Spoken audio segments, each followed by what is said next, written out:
Welcome to Sweet Life Beat Life. We hope this video helps. In this video, I will explain how to change your Audi S3 key battery. Don't worry if your key fob isn't working. Replacing the battery is a simple and cost-effective solution you can do yourself.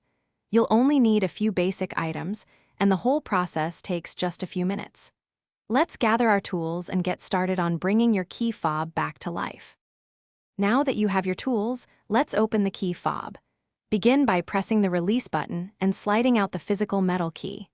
With the key removed, you'll see a small slot or indentation inside the key compartment. Insert your small flathead screwdriver or a coin into this slot. Apply gentle pressure and twist to carefully separate the two halves of the key fob casing. With the key fob open, you'll see the old round CR2032 battery.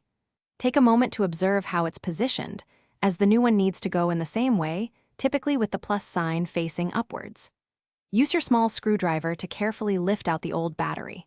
Now, take your fresh CR2032 battery and gently press it into place, ensuring the positive side is facing up and it sits securely. Almost done, carefully align the two halves of your key fob casing. Press them firmly together until you hear them click and snap securely into place. Don't forget to slide the physical metal key blade back into its compartment.